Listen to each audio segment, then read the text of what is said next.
This video or podcast is sponsored by Amazon Music. Thousands of podcasts and shows are made every day, from the conversations of Joe Rogan to the crimes of Morbid, and music by 50 Cent and Sabrina Carpenter. Amazon Music has the right taste in music, podcasts, and shows for you. With a growing audience of 52.5 million people using Amazon Music every day, you can help in a contributing way to benefit this new version of what was once called radio. With thousands of music and podcasts to listen to, you can listen to our podcast too, keeping things in the middle. And with you signing up, listening to one of our episodes on your app or on your computer, you can help my podcast grow to become an ever-expanding podcast group and become a new member of our listening on Amazon Music. Please use our offer down in the description below, and it would help me a lot because it would help me earn a little bit of money. Amazon Music, the site where you need to go to listen to podcasts, stories, and music that may have you bopping the whole night through. Now, let's get to the show.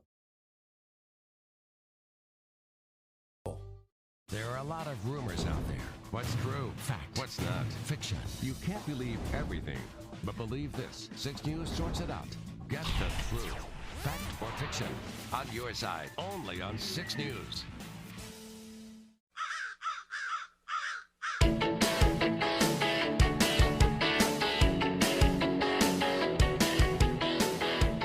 Hello everyone, this is Broyden Bear back at it again with a very special episode of Keeping Things in the Middle. Now this is a really special podcast right here because I'm interviewing somebody that not only has a lot of resemblance in my personal life, as this conversation will get very personal. It is a 30-minute conversation because I had to kind of keep it short due to time constraints, more family things, stuff like that.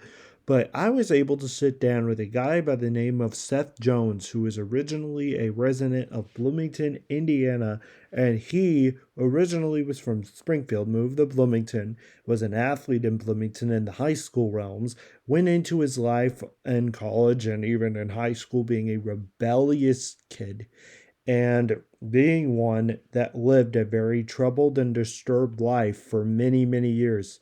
He now runs an Instagram page called the 5K Guy, and I'm going to tell you, he is really a impactful person to not just be around, but also to be really in the presence of. He's got a great amount of faith, and I love him for that.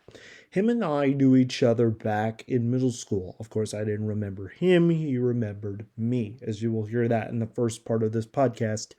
It is the first interview I've actually done with anybody in like about months, because the last time I did something like this, it attracted a lot of viewers, and that was the Sean Cohen Morgenstern's book night. I wanted to record that because many of you were wondering and curious about the book College Girl Missing, which I might do another podcast just seemingly about that book and its review and the review on that book. But that will be for a separate time, and I will let you guys know when I am going to be doing that. But this is a big time in school, as this was for a school project. Shout out to Converge Newsroom at IU Bloomington for basically being the course that allowed me to interview this guy.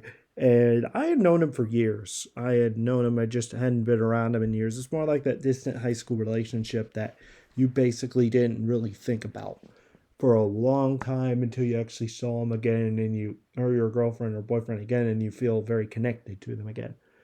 But yeah, enough of me yapping. Seth Jones, with many of you who are curious, I should start yapping actually. Seth Jones has over 800 followers on Instagram. He is a fitness and spiritual guru. He is also a spiritual person trying to run 5K marathons every single day, or that's what it started out to be. He now is trying to promote healthy diet, healthy living, healthy life. And he currently was in Brazil when I talked to him, the country of Brazil, not Brazil, Indiana. But we got the chance to talk to Jones, who's been very successful online and has a very surprising announcement about his life near the end of our interview, which I think many of you would find very surprising. So, without further ado, let's get into the interview that I did last Tuesday, so a week ago today. And from posting this on Tuesday, September 10th, it's September 9th today. Okay. Yeah, we're recording. Okay. It is a really good interview. I would love for you guys to enjoy it. And that's enough of me yapping.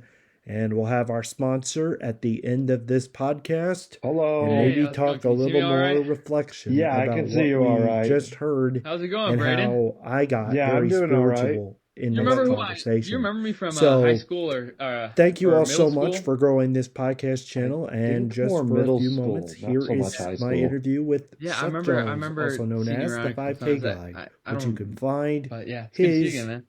Yeah, it's good to channel see on the you. description Yeah. below. So I planned for this Now, interview to let's be get to the interview somewhat and enough of me yapping. maybe conversational hmm about your Instagram page, but I needed to get a few informations about you first for this interview. So your name is Seth Jones, and where are you originally from? What's your background?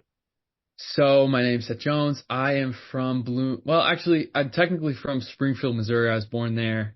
My family came from Missouri. My dad was originally from Kansas City, so we're Kansas City Chiefs fans. If you watch football, we're big Chiefs fans. Excited for the opening game tonight. And then I moved to Bloomington when I was about 4 or 5 years old, and then I've lived here pretty much all my life. Went to Arlington Elementary School, then Tri North, and then Bloomington North, and then also IU. And I just graduated this August from IU. So, Oh, nice. What did you major in at IU, and how was your time there? well, I ended up switching kind of at the last moment to general studies, which is kind of an odd degree. It's not very specific in anything, but it's still a bachelor's degree. I really had a good time at IU. So my first couple years at IU were a little rough. I wasn't a really great student, a little bit irresponsible. But I kind of had some life-changing experiences, especially in my, I think, junior year, right? And that really turned my whole school experience at IU around. I really started enjoying classes and studying things I enjoyed. So, for example, I really enjoyed studying Portuguese. And yeah, so yeah, my last 3 semesters were really, really great. I really enjoyed my experience.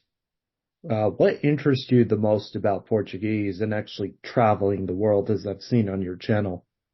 Yeah, so it all started when I went. So I explained a life-changing experience, right? So I went to Brazil in 2023, March 2023. On that trip, I met my girlfriend, my now girlfriend, and then also I met Jesus. So I became a Christian on this trip as well. So this is a very life-changing experience for me, right? So I became a Christian as well as also meeting, my girlfriend who's really special to me. She's Brazilian. She lives in Brazil. Still hasn't been to the United States yet because the complicated visa process and such. But yeah, so that's why I travel to Brazil a lot. Yeah, I have noticed that a lot on your channel that you are constantly traveling. You also mentioned something that was intriguing about religion. Mhm. Where did you find God and how have you used him for your life? Yeah, so when I was on this trip to Brazil, I feel like I got to give you a little context. If you're gonna ask about my testimony, I gotta give it to you all right? So Yeah. I was very lost. I mentioned I was irresponsible my first couple years of college and also high school as well. I was looking for fulfillment in all the wrong places, in friends, in relationships, all sorts of different aspects and areas of my life. And so I had already been on this Brazil mission trip. I didn't even mention it's a mission trip. So I'd been on this Brazil mission trip because my father's a pastor. And so I've been a part of the church my whole life. However, I was not a Christian. I was very lost. I was not sure what I believed in.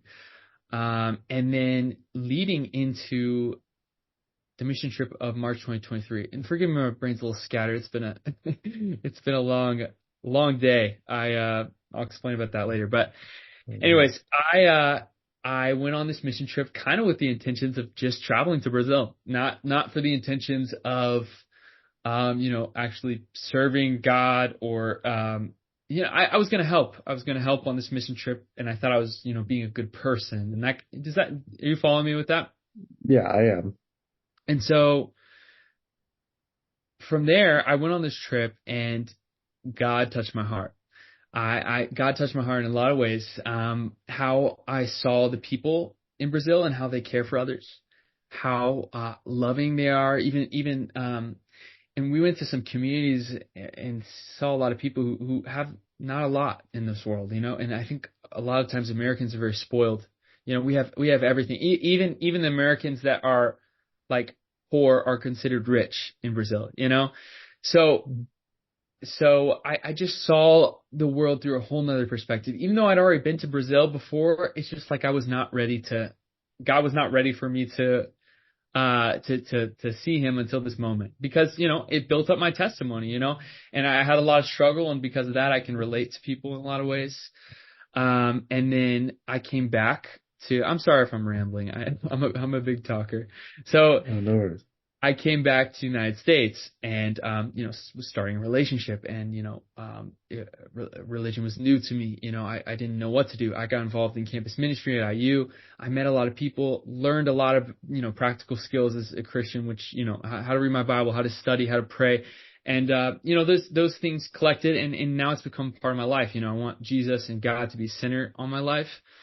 Because, he sent his son, his only son, to die on the cross for my sins. And, I want to share his love. So that's part of my message with the 5K videos. I want to glorify God in everything I do. That is awesome. Speaking of your 5K videos, when did that all start? And are you doing it for any causes?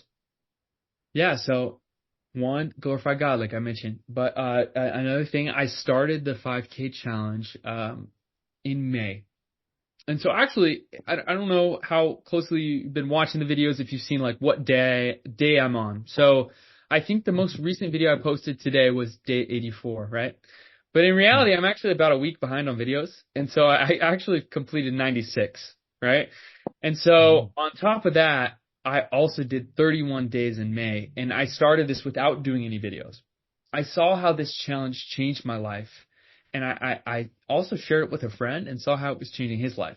He got more physically fit, he had more energy, and he was kind of living his best life. And he's still running to this day. And he did this challenge for about a month, and now he's running with breaks, but still training very hard. And he's almost catching me in speed, which is really cool. And so on top of that, I was like, okay, I need to share this message with people, because physical activity is super crucial, especially in American culture. Our food is terrible. There's epidemics of obesity, of diabetes, of a lot of problems with health in our country and within the world. It's not just America. And so I thought I want to inspire others to be physically active and to better themselves. Yeah. Mm-hmm. So about being physically active, what have you noticed, like in your channel, that's helped people that may suffer with obesity issues or health issues, and how you've helped them with their struggles? Yeah, so it's kind of crazy, because I didn't even realize some of the impacts I was making. But then gradually, I had friends who were messaging me like, hey, I'm going on a run. Yeah, I just learned from one of my cousins today that he's been running 3 times a week. I don't know if I'm the only influence on him doing that, but another person, he told me directly, I was his inspiration. I don't know how true this was, but he got very sick with dengue fever. I actually made a video about this. Dengue fever is a mosquito virus that it's similar to malaria kind of. And he got really sick. He was like a bodybuilder. He was huge. And he got sick. He lost, I think, 24 pounds. And then he got back into physical activity through running and weightlifting. And he told me I was one of his inspirations in starting running. And it's part of his journey on. I know running is usually looked as a weight loss technique, but at the same time, it's really good for, your circulation and your overall health. And so, not saying with some sort of serious virus, you should just go start running. But when you're in the recovery phase, it is a very good way to recover, because weightlifting can be very strenuous. Whenever you've gotten 24 pounds lighter, it's really hard to return just to weightlifting like that. So running was a source for him. Yeah. And speaking of running, did you like run in high school, middle school? I Uh, ran in middle. Oh, sorry, I didn't mean to cut you off. My bad. oh, oh, no worries. Go ahead. I ran in middle school. I did cross country, I believe, both years in middle school at Tri North, and then I ran 1 year in high school. I did it only my junior year, which is kind of funny. And then the other 3 years of high school, actually all 4 years, I did swimming. Swimming is actually my primary sport, which is funny. I'm doing running now, but I'm a very strong swimmer as well. And I guess we could talk about this in a minute, but I have some goals in the future to, do triathlons and Ironmans because I have swimming base, I have running base, and I just kind of gotta get on the bicycle. But So I know of a good friend of mine. She also is doing the same thing. I don't know if you know her, Phoebe Rinsink. possible. She went to North, She went to South. South. I probably wouldn't know her then. But she's doing pretty much the same thing with the triathlons. Cool. She finds that to be very comforting because she used to be a college athlete Uh-huh. and now she's transitioning to this life of trying to find herself through everything. So I thought physical activity to her impacted her life a lot, that she's still using that as a healing mechanism. And I don't know Yeah. if you're doing the same. Yeah, I think I do really miss being competitive. That is true. That's what you're asking, right? Like if it's kind of yeah. So I Mhm. really miss being competitive. I miss high school sports. It was a blast. I'm glad to be in the next stage of my life and be and doing new things and conquering new challenges, of course. Um, Another reason too is because the reason I started obviously is because I was starting to look at myself in the mirror and see, okay, I'm not so healthy anymore. I had gained some weight, like a surprising amount. Like I had never gained weight really in my life. I'd always had a really fast metabolism. I'd always been an athlete, and then I kind of stopped being an athlete, and I kind of stopped going to the gym and running all the time, and then I started gaining weight. And I also was just feeling like crap too, right? Like I wasn't feeling good. And I think that's the most important thing. It doesn't always have to be about, oh, how many pounds you have, how many pounds you've gained, lost. It doesn't matter. You know, I think what's the most important is that you're feeling good, right? Your health. You feel like you have energy to, go run around and play with your kids someday. So that's kind of like my look on it, things. If that makes sense. Yeah, that makes sense. And I knew you mentioned earlier about not just the physical side of exercise, but also you've mentioned sometimes on the channel about eating. And I know you take your diet very seriously, and I was curious how you handle that along with the physical stuff. Well, I'm trying to get better at my diet. I've been teaching myself how to cook recently, so that's why you've probably seen some more like cooking videos, some more stories of me posting food. I've been trying to like teach myself how to cook healthier foods, foods that are more affordable, because I think those are two problems that go hand in hand, right? A lot of times we look at food and we think healthy is expensive, and we think unhealthy is cheaper. It doesn't have to be. It depends on what you're eating. You can buy a big bag of rice. You can buy, like bulk loads of meat, and you can buy, certain ingredients and stuff. And it can be more expensive initially, but it can last you a lot longer than some of these cheap, like, one time use frozen meals, and in reality, I think it can be a lot cheaper. So, cheaper and healthier. That's some of the goals I'm trying to chase with my diet. I try to eat a lot of meat. I need a lot of protein. I need to eat a lot of calories, and so I try to use a lot of rice in my diet. And I think I've mainly taken that from Brazil, because Brazil is like a rice and beans on everything culture. Rice, beans, meat, every meal, and I love that. I love Brazil. You can tell in the videos. So I feel like home when I'm making something with rice and chicken or rice and beef. So. What do you think? You mentioned earlier about Americans and their diets, and their physical exercise, lack of that, and there's some. What do you think is number one problem that Americans tend to have in their physical and their mental health, even their exercise and diet? Well, I think that there is multiple factors. And honestly, I think there is, I think, personal fault, you know, in being unhealthy, but at the same time, I think there's also like kind of an unfair uh, culture in America that I don't know how to explain this. Let me rethink what I'm saying. So what I'm trying to talk about is the food industry, right? I think the food industry is very uh, negative in America. It's all about money. It's all about capitalism. Not that I'm against capitalism or anything, but basically I am against, selling unhealthy foods that are killing Americans. I am against that. So I think that these companies are pushing and using their advertisement. It's kind of the same thing if you're familiar with like cigarettes, and kind of their whole marketing strategy they had in cigarettes. I heard this the other day. I cannot, tell you 100% this is completely true. But I heard that a lot of the cigarette companies, after they started, having more laws and restrictions, moved towards the snack and processed food industry because they can use the same kind of marketing, like Lunchables, for example. I don't know if that's one of these bad brands, but I'm just giving an example that I can remember, where they're very easily marketable to kids, and it's an easy meal to serve your kid, and so it's very easily marketable, and so it's kind of dangerous. It's really easy to get into the hands of people, and it's just surrounding us at all moments. And also, another thing that I've noticed is sugar. And sugar is not the only thing, but I kind of am starting to view sugar as a drug. I've noticed my diet, and I have not cleared sugar out of my diet yet. I'm trying, but it is a literal addiction I have to sugar. And I have cravings for it when I don't have it, and when I do have it, I feel good, and then I have crashes, And I'm really trying to work on that. And I've done a little research onto the quality and how sugar's made, and it's really bad. Like they're bleaching it, they're putting all sorts of chemicals in it. It's really bad for us. And so I'm very scared of sugar. I've heard sugar increases your odds at dementia, and so I just lost a grandparent to dementia the past month, and so that's been another thing going through my head. Like, wow, like I am dementia prone, right?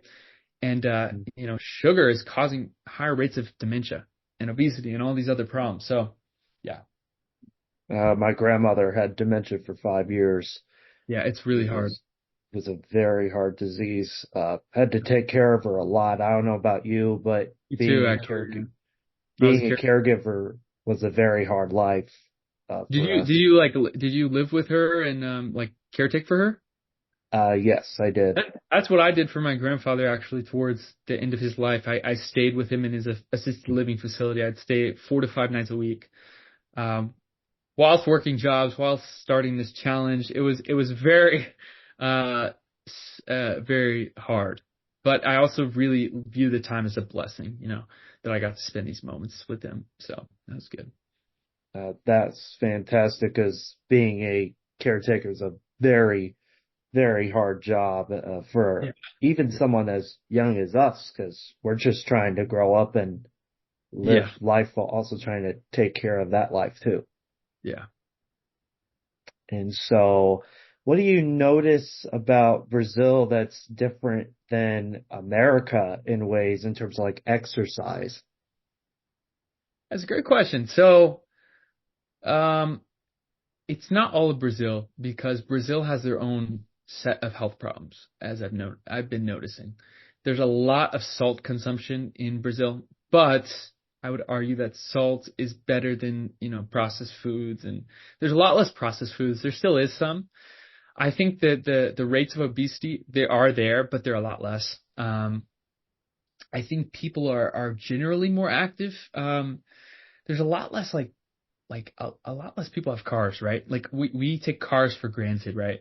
And most of my friends I have in Brazil don't have a car. They take public transportation. They're walking to their job every day. And so just kind of automatically in Brazil, you are having to be more active on a daily basis. And if you go to the extreme, right, and you are living in, so the technical term now, you might be familiar with favelas. Have you heard of the term favelas? Yes, I have. It's in English it would be like a slum. But it's technically more culturally correct now to say comunidade there. So it's like a community, right?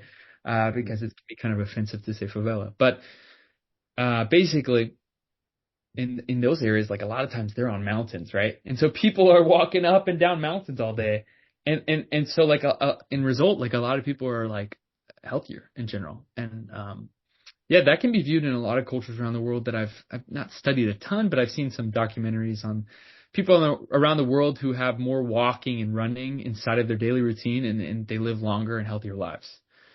Another thing too, I think there is a big fitness wave in Brazil, particularly when I was in Rio. I don't know if you had a chance to watch my video that I did in Copacabana, but it's a part of Rio, and I mentioned in the video how people in Rio are so active. I was running on this road, and I mean, person after person after person. I know it's a big city, but I mean, I saw like hundreds of people running, biking, playing volleyball, playing futebol. Futebol is like volleyball, but just your foot.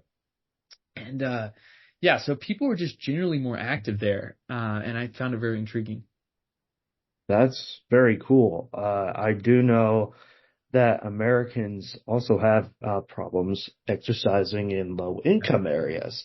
And Yeah. so I don't know the true difference between that and in Brazil, how low income people do. Because you mentioned too, low income to us is rich compared to there. So I wanted to know a little more about that.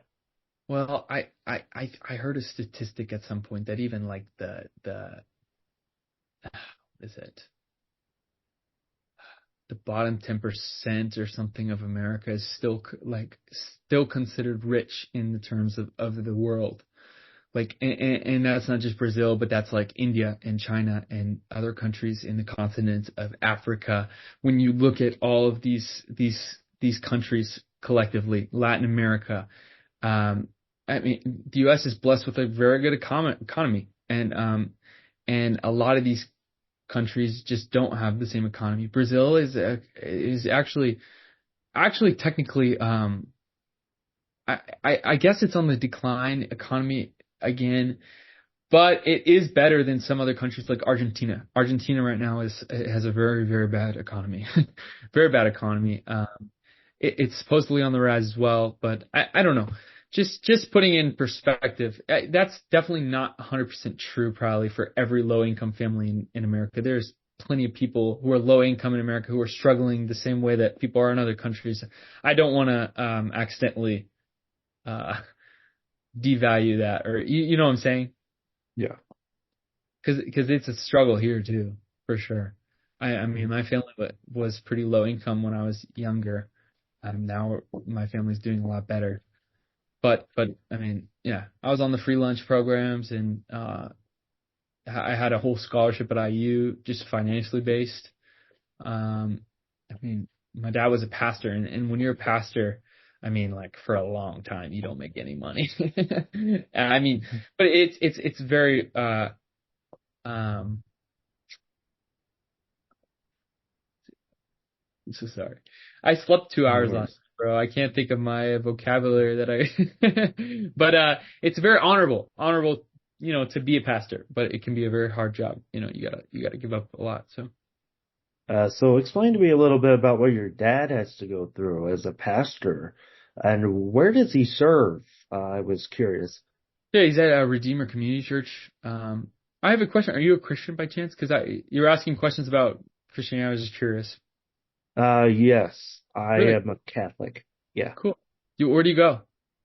I currently go to a church in Lagodi. It's called St. John's, Catholic Church, but just last year, I think, yeah, it was last year, around last June, I got called from God to try and become a deacon of sorts or Oh, serve in my community. So I was actually called by God, and it was kind of weird because I was similar to you. I was a really bad kid growing up, had, also was living poor, still am in a sense while finishing up college, and had one moment where I attempted to take my own life, and then after that, I got better, got on treatment, and now I'm beginning to become a better person. And that's, I think, why God called me, because He's seen all the growth that I've made, and I've personally myself felt really grown as a person. that's awesome to hear. I'm glad that it's great to see God's doing like a amazing work in your life, bro. And I'll be praying for you in your service as a deacon. That's awesome, brother. Like that's so cool. Oh, thank you. Yeah. It was a long time to get to this point, but I'm Yeah. doing better now. I mean, that's life, right? Like, I mean, I've made a ton, a ton of really bad mistakes. When I was young, man, I was a bad kid. I was not a good person. I struggled with a little depression too, and some anxiety. And I mean, life can be really hard when we're young. But everything's a process, and God ultimately works through everything for His perfect plan. And I mean, I'm glad to hear you're doing amazing now, and you're growing as a person. Like that's a amen, bro. Oh, thank you. Thank you. So I wanted to ask you about Bloomington a little bit because I wanted to get a little bit of background on your Bloomington sake. How was your life there, and how would you say compared to now it was? Because I knew you made some bad decisions, and I know, was Bloomington part of it? I think I feel very blessed to have my father's a pastor now, post coming seeing of Christ. But when I was younger, I struggled with it. I felt a lot of pressure on me, and not his fault, just people in the church. Like I mean, there is just some like there's always pressure with a pastor's kid, and it can be hard. It can be a hard environment to grow up in. Worked out for my siblings; they're doing great, but I strayed really far away. And I think, I just made friends with the wrong kind of people and stuff. And I mean, I've made some really good friendships along the way too. Not that it was all bad. I don't hate my childhood. I have a lot of fond memories as well of like not terrible decisions too. I don't want to make everything sound bleak and bad, um, but I think Bloomington was, yeah, definitely an important part of my life and who I am as a person today. And, I definitely am ready to get out of Bloomington ASAP. I'm a little tired of it, but I mean, I'm here. It's where God has me for now, and I'll leave when the time's right. So, So I wanted to end part of this by wrapping up that what's one message that I think somebody can take from not only diet, exercise, religion, but if somebody is struggling right now, what is one thing you can tell them? I think one thing I would tell them is to always keep pushing on. There's going to be bad days, there's going to be good days, and there's going to be more bad days. But at the end of the day, there's always something good coming. And, as a Christian, I think that, God has a plan for us all. And so having hope and faith and trust in that plan is ultimately the only peace we can really have. Right. And I think that is, that's a fact for me in my life. And I'm sure you could agree with that as another Christian, right? Another brother in Christ. So, but on top of that too, I think that having discipline in your life, even if it's away from religion, I think it is a positive thing, right? I think having discipline and running and being physical every day can help you in all aspects of your life. And so I think I kind of like to think that if you can discipline one area of your life, it's kind of like a virus, right? And it spreads. If you can get discipline running, you can start getting disciplined and start another push-up challenge, which I'm more disciplined push-ups now. And then you can get a little bit more disciplined and start increasing your diet. And maybe, you come to Christ and you start disciplining yourself by reading your Bible a little bit more. And, it can kind of infect you, this discipline and self-improvement and improving yourself. So yeah, just always keep pushing on and never ever give up on your dreams because nothing is impossible. I mean, God has a plan for you and that's what he has planned for you. But I mean, dream big. Like this, I don't know. That's what I would say. Hope that makes sense. I know I'm rambling. Yeah, yeah, that makes a lot of sense. And what were you also mentioned at the start of the interview? You've had kind of a long day with a lot of goal setting. I wanted to know what goals do you have now? What goals are you making? Okay, so I cannot give too much information on this because it's first off, it's not confirmed. Second off, I wouldn't be able to, if it is confirmed, I like probably can't say. But I have the possibility of maybe participating in a television series, which is pretty cool. It just kind of Wow. was an opportunity that spread it out of nowhere. And so I'm hoping that all works out. I can't tell you any more yet, but I will for sure Okay. text you when I can. Um, on top of that, I am closing in on 100 days of running a 5K every single day for my video series. So I'm really excited for that. I would like to grow to 1,000 followers in the next few months, and if all goes well, 10,000 followers by the end of the year. I know that's a stretch, but as you grow, growth becomes more quick and more accelerated. So I'm hoping it's possible. I want to continue collaborating with other fitness and all sorts of niches. With my content, I want to continue inspiring and motivating others. I also want to provide more value to my audience. So I'm trying to work through a couple ideas on how to create a couple businesses maybe. As you've known, I've done some traveling in Brazil, and I've gained a huge Brazilian audience. So now, if you've noticed, all my videos have Brazilian captions as well. I'm not Brazilian, Portuguese, sorry. Anyways, so I am thinking about maybe starting English course, possibly, maybe some sort of fitness course.